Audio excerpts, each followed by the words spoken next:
The first time Ethan Carter slept in the office, he was 20, 3 years old, and too broke to afford an apartment close to the warehouse. Back then, Carter Biotech was nothing more than a failing startup operating out of a leaking building near the industrial district. The air smelled like chemicals and burnt coffee. The computers froze every hour. Half the employees worked folding tables instead of desks. But Ethan loved it because his father loved it. Family builds family, Richard Carter used to say. One day, this company will belong to both my sons. Ethan believed every word.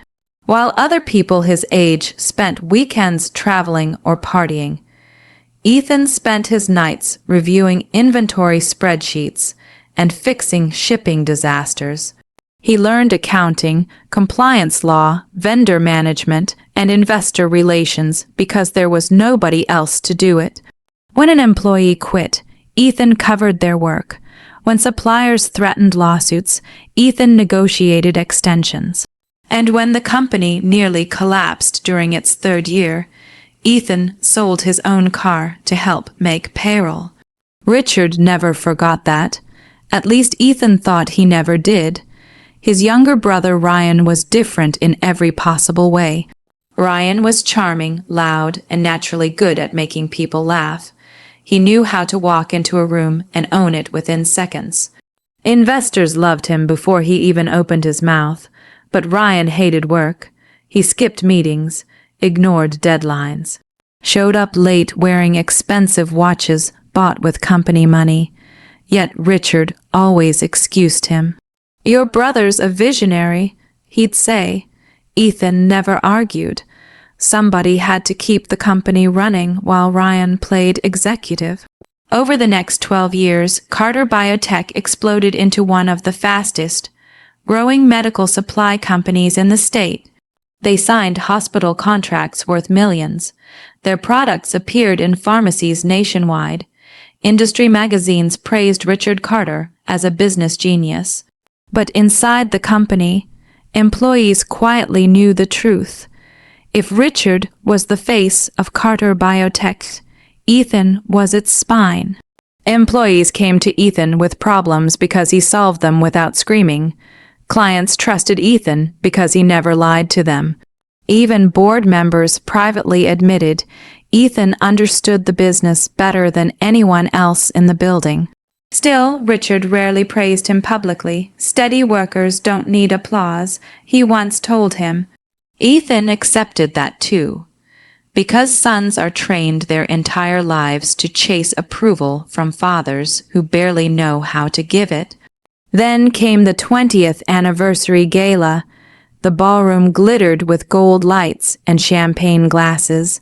Reporters crowded near the stage, while investors laughed beside giant banners displaying the Carter Biotech logo. Ethan stood near the back adjusting his tie, exhausted from spending the entire week preparing financial presentations for the event. Ryan arrived an hour late in a tailored tuxedo with a model hanging on his arm, and somehow everyone still turned to admire him. "Typical, you look nervous." Ethan's assistant Maya whispered beside him, "I'm just tired. You deserve tonight more than anyone here." Ethan smiled politely, but his stomach felt strange. Richard had been distant for weeks. Meetings happened without him. Conversations stopped when he entered rooms. Something felt wrong. At exactly 8:30, Richard walked onto the stage as applause filled the ballroom. 20 years ago, Richard announced proudly, "I started this company with nothing but determination and a belief in family." Cameras flashed everywhere. Ethan felt a brief swell of pride. Then Richard continued, "As I prepare for the future of Carter Biotech, I've made an important decision about leadership." The room grew quiet. Richard smiled toward Ryan. "My son Ryan Carter will officially become the new CEO of Carter Biotech effective immediately." The applause exploded instantly. Ethan didn't move. For a second, he genuinely thought he misheard him. Ryan grinned confidently as he walked to the stage, shaking hands like a politician winning an election. The giant screens behind them displayed the next generation of Carter leadership. Ethan felt his chest tighten. No discussion, no warning, no private conversation. 12 years. 12 years of sacrifice, 80-hour weeks, missed birthdays, failed relationships, stress, induced migraines and sleepless nights, and his father handed everything to the son who barely showed up. Maya stared at Ethan in shock. He didn't tell you. Ethan couldn't answer. On stage, Ryan took the microphone. I promise to lead this company into an even bigger future, he said smoothly. My father built the foundation. Now it's time for evolution. Ethan noticed several executives avoiding eye contact with him. They already knew. Of course they did. Richard finally looked toward Ethan from the stage, but instead of guilt, his expression carried something colder. Dismissal, as if Ethan should already understand his place. After the speech ended, investors surrounded Ryan, while reporters shouted questions. Nobody approached Ethan, except an older accountant named Daniel. You should go home, Daniel muttered quietly. Ethan frowned. Why? Daniel hesitated nervously before slipping a folded document into Ethan's hand. I didn't give you this. Then he walked away. Confused, Ethan unfolded the paper. His heartbeat stopped instantly. At the top of the document were 4 words, SEC Notice of Inquiry. Below it was his name, not Ryan's. Not Richard's, his, and suddenly Ethan realized the promotion announcement wasn't the betrayal. It was the cover story. Ethan barely remembered leaving the gala. The music, the applause, the flashing cameras, all of it blurred together into a dull ringing inside his head. By the time he reached the underground parking garage, his hands were shaking so badly he dropped his car keys twice. The SEC notice sat folded in his jacket pocket like a loaded weapon. He read it again once he got inside the car. The Securities and Exchange Commission requested his appearance regarding financial irregularities, undisclosed transfers, and falsified compliance documentation connected to Carter Biotech. They weren't inviting him as a witness. They were looking at him as a suspect. Ethan leaned back against the seat and closed his eyes. It finally made sense. The secret meetings, the missing documents, the sudden silence from upper management. Richard and Ryan knew the investigation was coming, and they had already chosen who would take the fall. A memory surfaced from 3 months earlier. Ethan had discovered unusual overseas transfers buried inside quarterly reports. Millions routed through shell companies tied to consulting fees. When he questioned Ryan about them, his brother laughed. You worry too much. These numbers don't match the filings, Ethan warned. If regulators see this, we'll get audited. Ryan smirked. Then make sure regulators don't see it. Ethan reported the issue directly to Richard the same day. His father barely looked concerned. I'll handle your brother. But now Ethan understood the truth. Richard had handled him instead. By midnight, Ethan sat alone inside his apartment, staring at the city lights through the window while old company files covered his dining table. For 12 years, he had kept copies of everything. At first, it was simple professionalism, backup records, legal protection, compliance tracking, but over time, Ethan noticed patterns. Ryan approving payments without documentation, financial reports altered hours before submission, fake vendor accounts, contracts disappearing from archives. Whenever Ethan questioned it, Richard dismissed him. Business requires flexibility. Still, Ethan quietly saved copies. Not because he planned revenge, because deep down, he never fully trusted what his family was becoming. His phone suddenly buzzed. Maya calling. He answered immediately. Tell me you didn't go back to the office, she said anxiously. I'm home. There was a pause before she spoke again. They locked you out. Ethan sat upright. What? Your email, security access, payroll system, everything. Her voice lowered.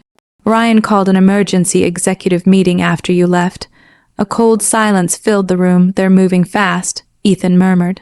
Ethan, Amaya hesitated. They're saying you acted alone. His chest tightened, of course they were. That was always the plan. Don't contact me from your work phone anymore. Ethan said quietly, delete our messages. Are you in trouble? Ethan looked down at the SEC notice again. I think I already was. After hanging up, he opened an old encrypted hard drive from his desk drawer. Inside were thousands of files, emails, transfer records, internal audits, board meeting recordings, unsigned legal warnings, and one folder labeled, If They Blame Me. Ethan created it 2 years earlier after Ryan attempted to forge his approval signature on a financial disclosure statement. Ethan refused to sign it and secretly documented the incident instead. At the time, he told himself he was being paranoid. Now paranoia looked a lot like survival. He opened one email chain after another. Ryan authorizing unreported overseas transfers. Richard instructing accountants to delay disclosure timing. Executives discussing how to contain liability exposure. Every document painted the same picture. Corporate fraud protected from the top down, and buried inside the records was the most important detail of all. Repeated warnings from Ethan himself, dozens of them, written proof that he tried to stop this. At 2:14 a.m., another message appeared on his phone. This time from his mother. Your father says you embarrassed the family tonight. You should have supported your brother. Ethan stared at the text in disbelief. Not, are you okay? Not, what happened? Just loyalty to Richard. Like always, he typed 3 responses before deleting them all. Finally, he locked the phone and tossed it aside. Some betrayals stop hurting once you realize they were never temporary. Around dawn, Ethan drove downtown to a quiet coffee shop near the federal courthouse. He wore a baseball cap and sunglasses despite barely sleeping. A woman in a gray suit waited inside near the back corner. Mr. Carter? She asked calmly. Ethan nodded. She introduced herself as Special Investigator Lena Ortiz from the SEC. No attorneys? She asked. Not yet. That's either confidence or stupidity. I haven't decided which. For the next hour, Lena asked careful questions about Carter Biotech's financial structure, executive oversight, and offshore transactions. Ethan answered cautiously. Then she slid a folder across the table. Inside were copies of falsified filings carrying his digital approval signature. Except Ethan never signed them. They're building the case around you, Lena said quietly. Your brother claims you controlled compliance operations. Ethan almost laughed. Ryan couldn't even read half the compliance reports without assistance. They forged those signatures, Ethan said. Can you prove it? Ethan slowly reached into his briefcase. Then he placed the encrypted hard drive onto the table. Lena's expression changed instantly. What's this? Insurance, Ethan replied. She opened the drive preview on her laptop.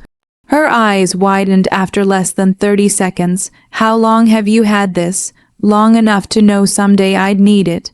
The investigator looked back at him carefully. You understand what happens if this evidence checks out. Ethan stared through the coffee shop window as morning sunlight spread across the city his family once ruled. Yes, he said softly. For the first time in my life, they lose control. 3 weeks after the gala, Carter Biotech was everywhere in the news. At first, the headlines were small. Federal inquiry examines financial reporting at Carter Biotech. Then came the leaks. Anonymous insiders claimed millions had disappeared through offshore accounts. Investors began pulling money from the company. Business channels replayed footage of Ryan confidently taking over as CEO, while analysts questioned whether the company had hidden fraud for years. And somehow, Ethan became the villain.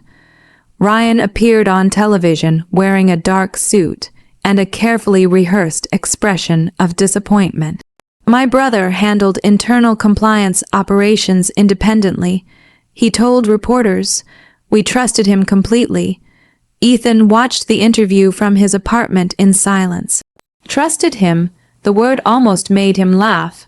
Ryan had spent years ignoring compliance meetings, signing papers without reading them, and treating the company like a personal bank account. Yet now he spoke like an innocent victim, betrayed by his own family. Richard appeared beside him during a second interview 2 days later. "The company is cooperating fully," his father announced. "If mistakes were made, they were hidden from executive leadership." Hidden. As if Ethan spent 12 years secretly manipulating an entire corporation alone. The media loved it.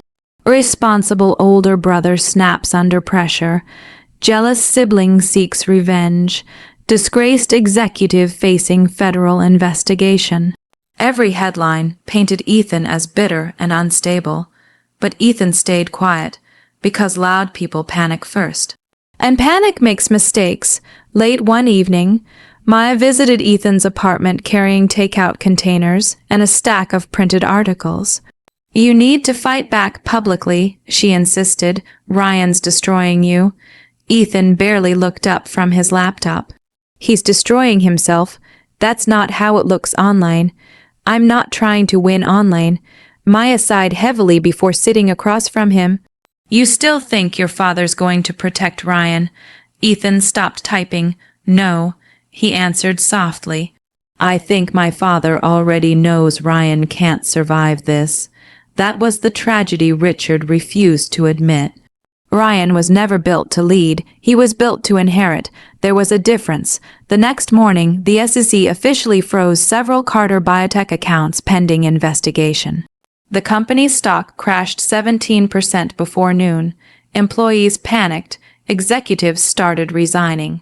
And suddenly, Ethan's phone began filling with messages from former coworkers. "You were right. We didn't know. Please tell me the company survives this."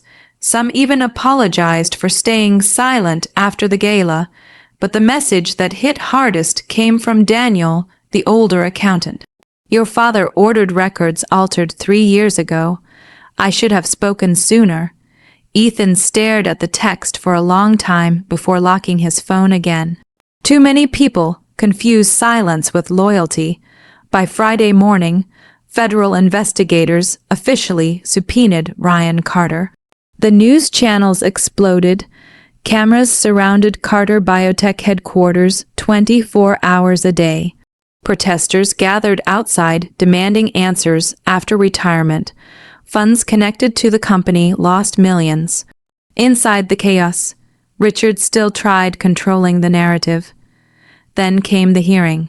The federal conference room overflowed with attorneys, investigators, reporters, and board members trying to protect themselves before the company collapsed completely. Ethan arrived quietly in a navy suit carrying a single black folder.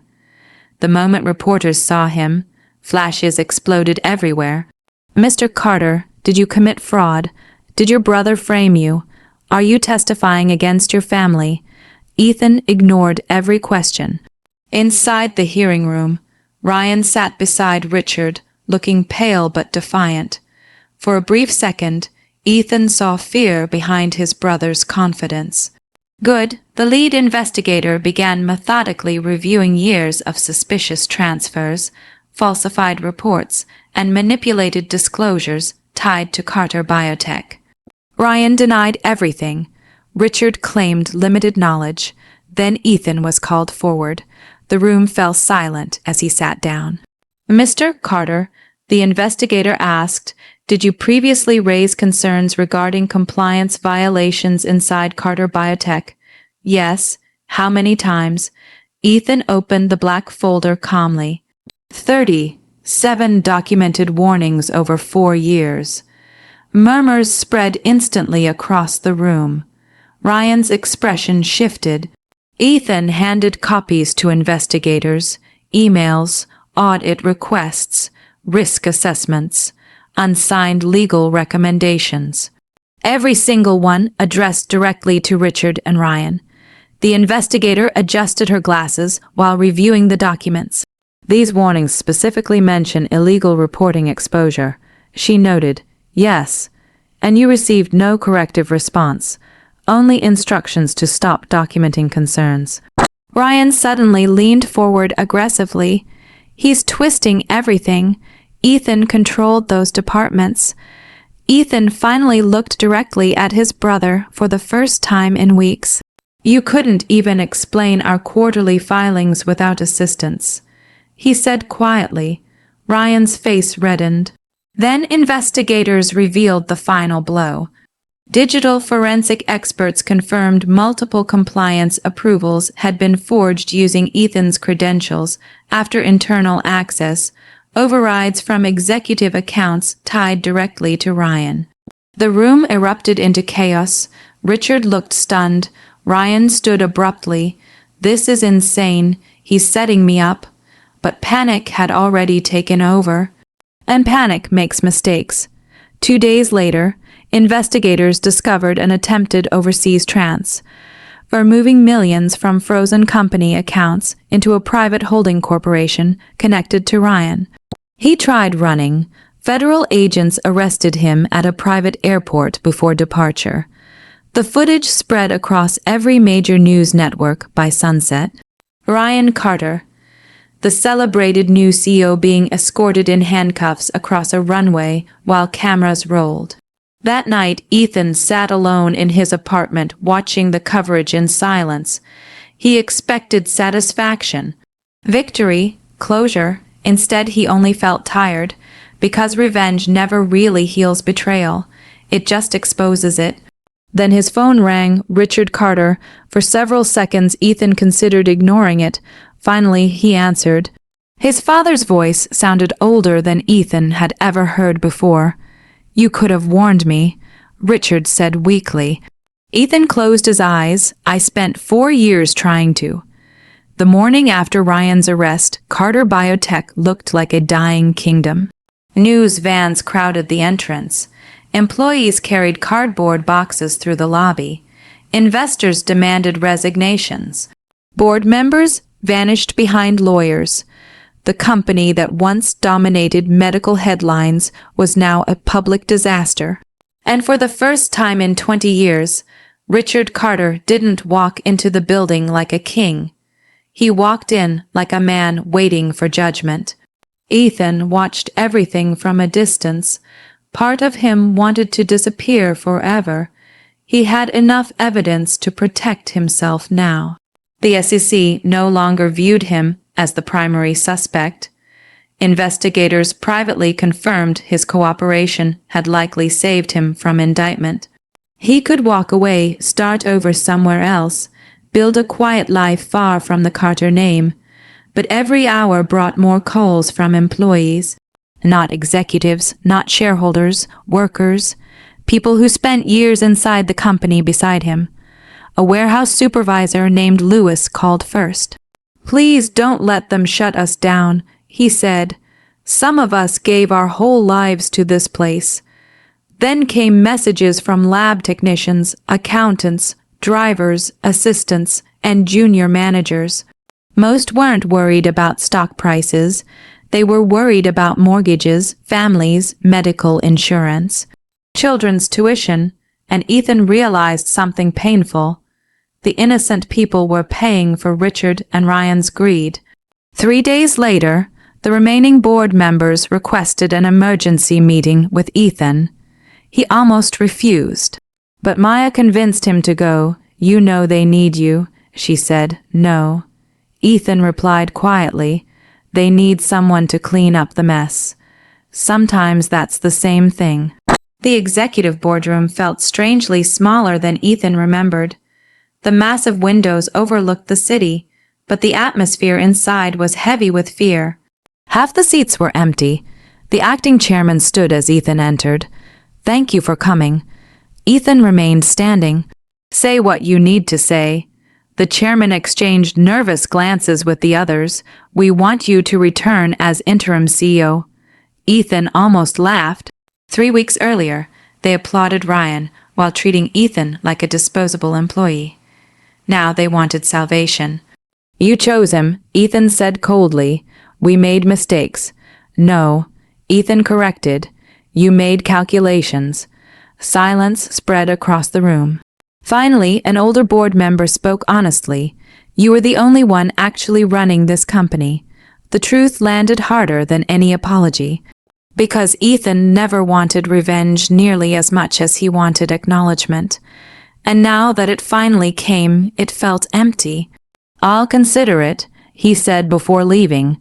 That evening, Ethan drove to his parents' estate for the first time since the gala. The mansion looked darker than he remembered, older somehow. Richard sat alone inside the study, staring at unfinished whiskey. The confident businessman from magazine covers was gone. In his place sat a tired man, crushed beneath his own decisions. For several seconds neither spoke. Then Richard finally broke the silence. Your brother may go to prison. Ethan leaned against the doorway. He made that choice. Richard nodded slowly, but his eyes stayed fixed on the glass in his hand. I thought Ryan had the personality for leadership, he admitted quietly. People followed him naturally, and me. Richard's jaw tightened. You were too careful. Ethan let out a bitter laugh. Careful kept the company alive. His father looked up for the first time. I know that now. The words should have healed something. Instead, they only revealed how long Richard ignored the truth. After a long silence, Richard walked toward an old desk drawer and removed a sealed envelope. I found this after your grandfather died. He said, I should have given it to you years ago. Ethan frowned as he took the envelope. The handwriting across the front stopped him cold. For Ethan, Grandpa Walter. With shaking fingers, Ethan opened the letter. Inside was a single handwritten page. If you're reading this, then the company is probably in trouble. Your father mistakes confidence for strength. Don't hate him for it. He learned business from men who only respected power. But you understand responsibility. That matters more. A company survives bad markets, competitors, and losses. It does not survive selfish leaders. If the day ever comes when this family breaks apart, remember something important.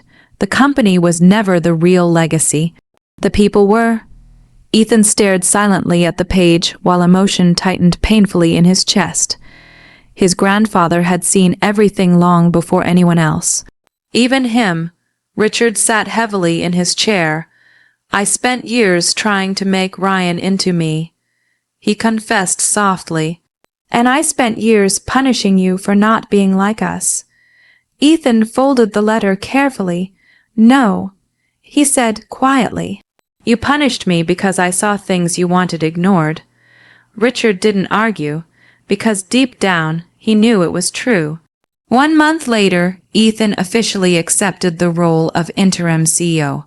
Not for Richard, not for the Carter name, and certainly not for revenge. He did it for the employees who stayed loyal when the empire collapsed around them. On his first morning back, Ethan entered the executive office that once belonged to his father. Sunlight spilled across the empty room. For years he dreamed about sitting behind that desk. Now he finally could. But strangely, the victory didn't feel like winning. It felt like surviving. Ethan walked toward the window overlooking the city and loosened his tie slowly. Because after everything his family stole from him, he finally understood the truth. Revenge wasn't watching them fall. It was refusing to fall with them.